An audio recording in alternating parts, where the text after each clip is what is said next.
जय भीम। माइक ने बोलती बंद कर दी। जय भीम। आप सब थक गए लग रहा है। नहीं, भूख नहीं लग रही? अरे आप इतनी दूर से चल के आए हैं, आपकी इस मेहनत को कि आप इतनी दूर से चल के आए, इतनी देर से आप हमारा इंतज़ार कर रहे हैं, इतनी शांति से आप हमें सुन रहे हैं, तो इसके लिए मैं एक बार मंच से कहूँगा कि ज़ोरदार तालियां हमारी ऑडियंस के लिए।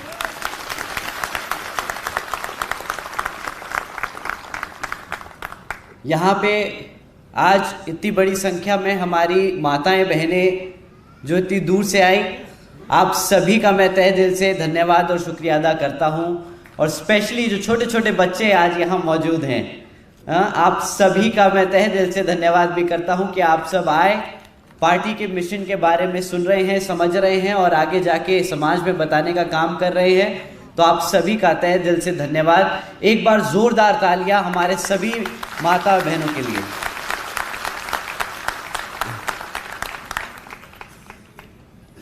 आज पहली बार मीटिंग में, कार्यकर्ता सम्मेलन में मैंने इतने छोटे छोटे बच्चे मीटिंग में आते हुए देखे। तो बहुत अच्छा लगा कि हमारे आने वाली पीढ़ी किस तरीके से बढ़ रही है। और मैं शर्माऊंगा नहीं, क्योंकि ये बंद दरवाजे की एक कार्यकर्ता सम्मेलन है, बोलने में कि आज मुझे पहली बार महाराष्ट्र में ऐसा महसूस हो रहा है कि मैं अकेला नहीं खड़ा, मेरी पीढ़ी मेरे साथ खड़ी है।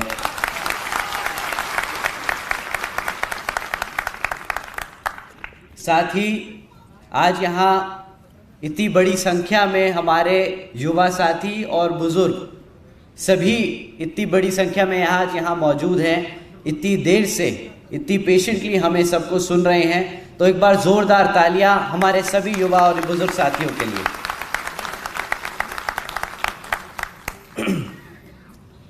साथियों, सबसे पहले मैं अपने सभी संतों, गुरुओं, महापुरुषों को, जिसमें खासकर महात्मा ज्योतिबा फूले, छत्रपति शाहू जी महाराज, नारायण गुरु, तात्या भील मामा जी, पेरियार रामास्वामी जी, बाबा साहब डॉक्टर भीमराव अंबेडकर जी एवं मान्यवर साहब श्री कांशीराम जी को नमन करता हूँ।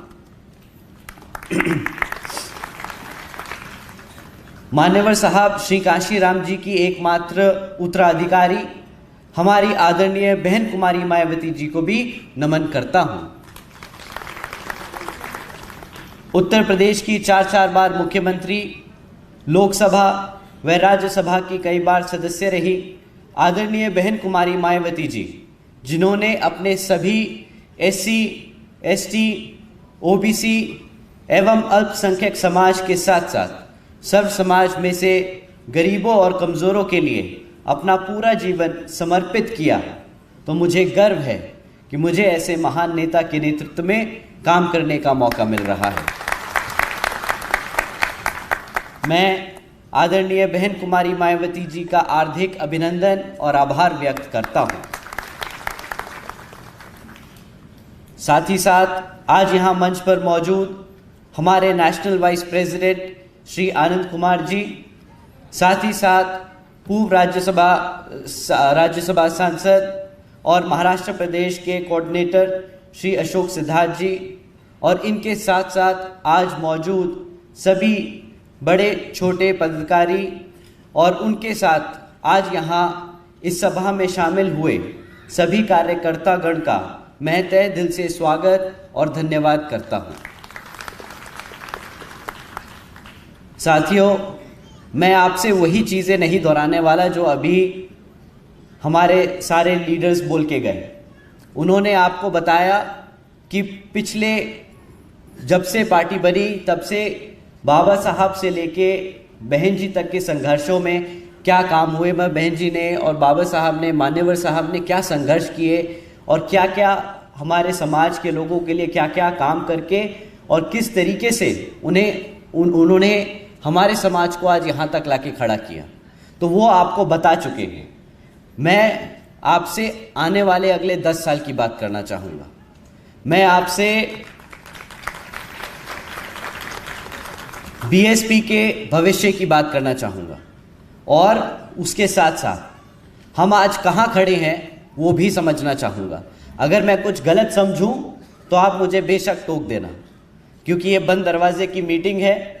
मुझे नहीं पता बाकी पहले कैसे चलता है, बट मैं बहुत कंफर्टेबल हूँ। अगर किसी को लगे कि मैं कुछ गलत बोल रहा हूँ तो अपना हाथ उठा के बोले कि भैया ये गलत है, तो मुझे कोई दिक्कत और आपत्ति नहीं उससे।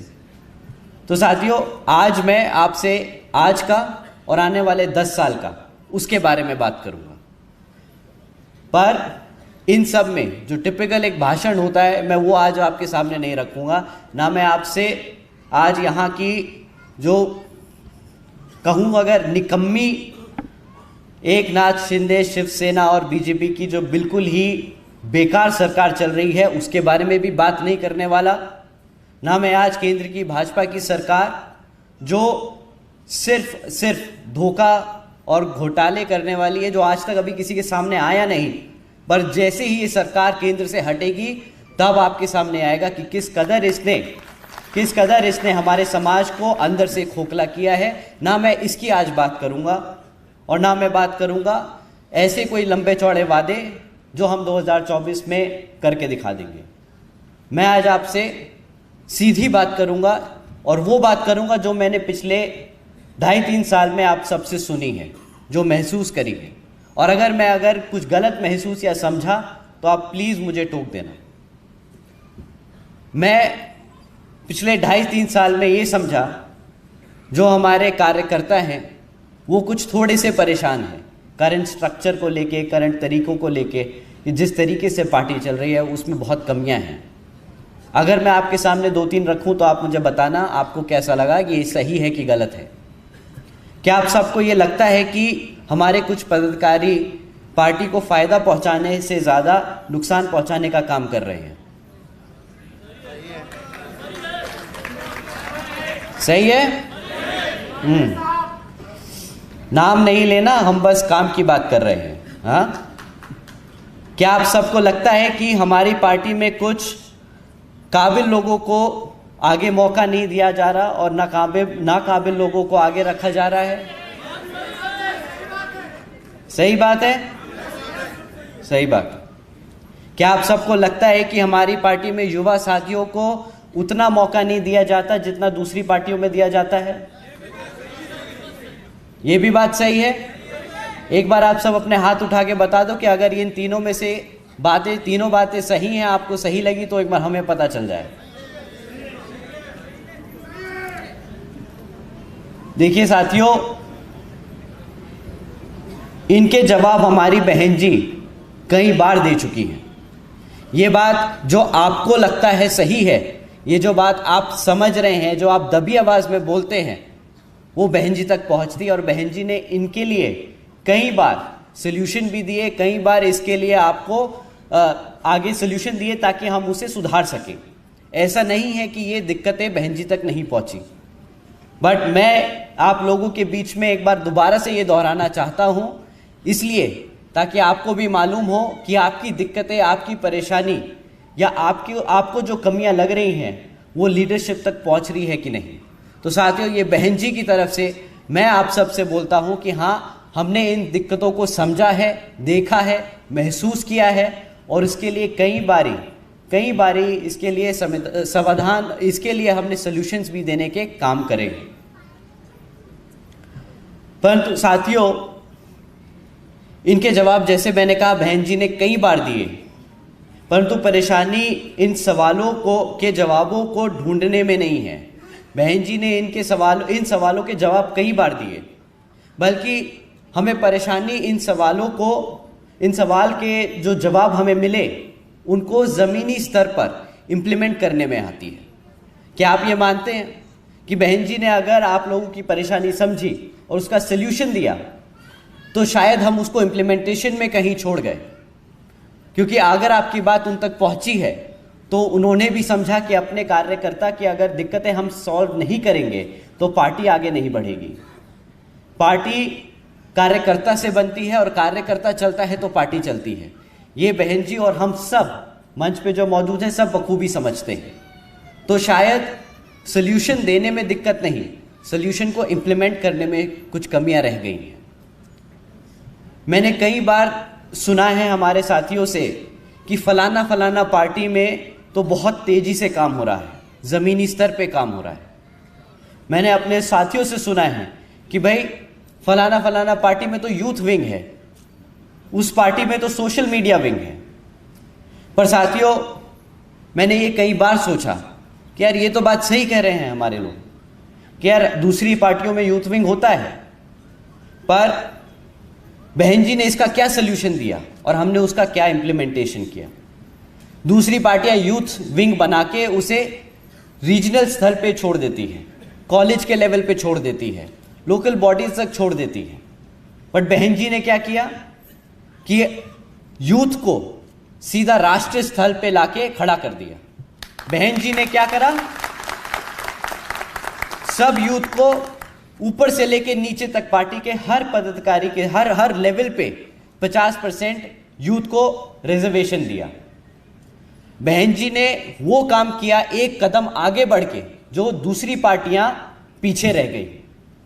पर दिक्कत कहां आई, हम आज तक, और मैं ये बड़ा खुल के बोल रहा हूं, बुरा मत मानिएगा, हम आज तक वो सारे पद कभी सही तरीके से पूरे नहीं भर पाए। ना ही हम उन पे हमारे 50% युवा साथियों को लगा पाए, ना ही हम उस पे अपने काबिल कार्यकर्ताओं को लगा पाए। ये हमारी इम्प्लीमेंटेशन में कमी रही। पर इसका मतलब ये नहीं कि हमारे पास सल्यूशन नहीं है। साथियों, फिर दूसरी बात आई कि भाई दूसरी पार्टियों में तो सोशल मीडिया विंग है। मुझसे बोला कि भैया आप सोशल मीडिया विंग क्यों नहीं चलाते, आप क्यों नहीं सोशल मीडिया पे नैरेटिव कंट्रोल करते, क्यों आप हमारे लोगों की बात आगे नहीं रख पाते, कि लोगों की तो हवा बन जाती है सोशल मीडिया पे, हमारे लोग गुमराह हो जाते हैं। मैंने ये बात भी समझने की कोशिश करी और ये बात सही है कि हमारा सोशल मीडिया विंग थोड़ा सा कमज़ोर है। परंतु इसमें एक दिक्कत है, जब मैंने दूसरी पार्टियों की सोशल मीडिया देखी तो उस पे जो लोग सोशल मीडिया पे अपने पार्टी के बारे में बताते हैं वो कभी भी नेगेटिव बात नहीं करते, कभी भी बुराई नहीं करते, कभी भी अपनी कमियां आगे नहीं रखते। हम में एक कमी है, मैं ये बड़ा खुल के बोलता हूं, हम में एक कमी है कि जब भी हमें कोई तकलीफ होती है, जब भी हमारे कार्यकर्ता को कोई तकलीफ या दिक्कत होती है, तो वो बेचारा सबसे पहले मासूमियत में ही सही, नादानी में ही सही, सबसे पहले सोशल मीडिया पे जाके अपनी दिक्कत बताता है। शायद वो गलत है, पूछिए क्यों। जब आप अपनी कमी ऐसे ओपन में डालते हैं, भाई जब आप अपने घर की दिक्कत बाहर समाज में ऐसे डालते हैं तो लोग उसका गलत फायदा उठाते हैं। उससे क्या लगता है कि भाई हम कमज़ोर हैं, सामने वाला दुश्मन हमें समझता है कि हम कमज़ोर हैं, हमारे यहाँ तो झगड़े बहुत हैं, हमारे यहाँ लड़ाइयाँ गलतफहमियाँ बहुत हैं।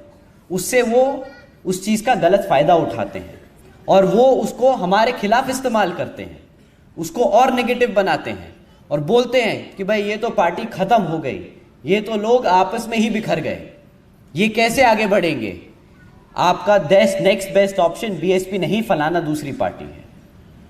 तो साथियों, इससे पहले कि मैं आपको सल्यूशन दूं कि हम सोशल मीडिया विंग बनाएंगे, हम इसको ऐसे नैरेटिव कंट्रोल करेंगे, मैं आपसे एक पर्सनल रिक्वेस्ट करना चाहूँगा और आपसे रिक्वेस्ट करूँगा कि ये आगे अपने साथियों को बताएं कि अगर कभी भी कोई दिक्कत है, कभी भी कोई आपको परेशानी है, उसे कभी भी मीडिया पे ना डालें। आप अपनी दिक्कत लेके अपने कमेटी के पास आओ। नहीं सुनते कोई बात नहीं, कभी कभार मुझे भी लगता है, मैं घर में छोटा हूँ, मैं अपने पापा से शिकायत करता हूँ कि पापा ये ठीक नहीं है, वो जी ये ठीक नहीं है। मैं अपने सीनियर से बोलता हूँ कि ये ठीक नहीं है, बट वो नहीं सुनते।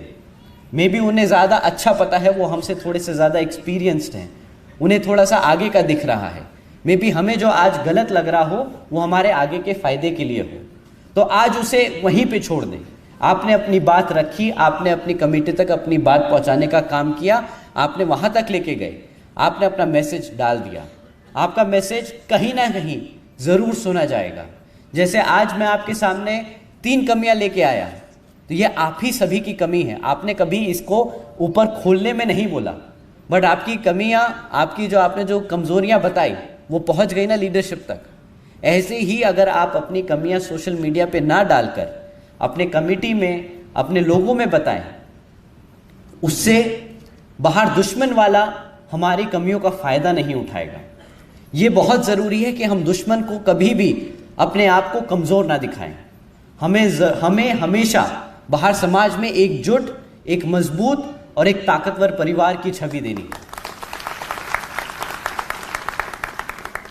तो साथियों, इससे पहले मैं आपको सोशल मीडिया का एक बहुत बड़ा प्लान दूं, आपसे रिक्वेस्ट करूंगा कि आप सोशल मीडिया पे कभी नेगेटिव ना डालें और कोशिश करें जब भी कोई आपको कोई पॉजिटिव न्यूज़ दिखे, कोई मीटिंग ले रहा है, कोई कैडर ले रहा है, कोई अच्छी बात कर रहा है, आपस में ही परिवार में 4 लोग बैठ के बात कर रहे हैं, उसे आप डालो। उससे क्या है कि आपकी अच्छी बात बाहर पहुंचेगी। आप उन लोगों को समझ आएगा कि शायद बीएसपी सामने एकदम फ्रंट पे आके नहीं लड़ती, बट उनकी जो नींव है वो इतनी मजबूत है कि घर में बच्चा बच्चा बाबा साहब से लेके अपने हर संत गुरु के बारे में जानता और पहचानता है। तो साथियों, ये रही बात सोशल मीडिया की। अब इसके बाद तीसरी दिक्कत है, और बहुत बड़ी दिक्कत है, कि भाई हमारे कुछ पदाधिकारी हमें काम नहीं करने देते, या गलत लोग गलत जगह बैठे हैं और उसकी वजह से पार्टी को नुकसान हो रहा है। ये बात आपने मुझसे बोली, आपने लोगों से बोली, और ये आपने महसूस करी। आज मैं आपसे खुल के बोलता हूँ, ये चीज़ मैंने भी महसूस करी। मेरे को भी बहुत दिक्कत आती है बहुत बार काम करने में। बहुत दिक्कत आती है कि बहुत सारे प्लान्स हैं, बहुत सारी स्ट्रैटेजीज़ हैं जो हम करना चाहते हैं, बट हम नहीं कर पाते। हम मजबूर हैं कि स्ट्रक्चर अभी ऐसा बना हुआ है जिसमें कुछ लोग ऐसे बैठे हैं जिनको हम अभी छेड़ नहीं सकते, जिनको हम अभी हिला नहीं सकते। खैर, वो बड़े भी हैं हमसे, कहीं जगह बड़े हैं, कहीं जगह गलत हैं, पर हम उनको नहीं छेड़ेंगे। हम अपने आप को मजबूत करके अपने स्ट्रक्चर को दोबारा से रिवर्क करेंगे, हम इसको दोबारा से बनाएंगे। साथियों, अब आने वाले कुछ महीनों में हम पिछले 2.5 साल से सुन के समझ के दिक्कतों को कुछ काम कर रहे थे, और उसके लिए अब आने वाले कुछ महीनों में हम कुछ चेंजेस लेके आएंगे। ऑफ कोर्स आने वाले कुछ महीने थोड़े से क्रिटिकल हैं, क्योंकि लोकसभा का चुनाव हमारे सर पर है, उसके साथ साथ विधानसभा का महाराष्ट्र में चुनाव सर पर है। तो इन चीज़ों को ध्यान में रख के हम जो स्ट्रैटेजी रोल आउट करेंगे उसको हम थोड़ा सा संभल के और सोच समझ के करेंगे। या आने वाले कुछ ही महीनों में, जैसे मैंने कहा, बहन जी के दिशा निर्देशन के अनुसार हम आप सबके बीच में कुछ ऐसी टेक्नोलॉजी और प्रोसेसेस चेंजेस लेके आएंगे जिससे आप सब अपनी बात सीधा बहन जी तक पहुंचाने का काम कर पाएंगे। वो 2 वे कम्युनिकेशन नहीं होगा कि आप बोले और बहन जी उधर से जवाब दें, परंतु आपकी बात बहन जी तक जरूर पहुंच जाए, ये हम जरूर करके देंगे। साथियों, इसके साथ साथ लोकसभा का चुनाव जो अब हमारे सर पर है और हमें अभी बहुत काम करना बाकी है, तो मैं आपको 2024 के लिए कोई लंबे चौड़े वादे नहीं करके जाऊंगा, परंतु अगर आपको मैं कहूं कि जो हम आज से 10 साल पहले थे, अगर हमें वहीं पे वापस जाना है, उसी हाइट पे पहुंचना है, उसी ताकत और उसी मजबूती पे दोबारा पहुंचना है, तो आज से हमें अगले 10 साल के लिए मेहनत करनी होगी। और वो मेहनत एक एक करके करनी होगी, एक एक कदम बढ़ा के करनी होगी। ये कोई लॉन्ग प्रोसेस नहीं कि हमने आज यहाँ से लगाई और कल हम छलांग मार के सीधा प्रधानमंत्री बन गए, वो पॉसिबल नहीं है। बट हम आज से मेहनत करना शुरू करेंगे तो अगले 10 साल में वापस वहाँ पे पहुँच सकते हैं जहाँ पे बीएसपी पिछले 2007-8 में थी, अपनी हाइट पे थी।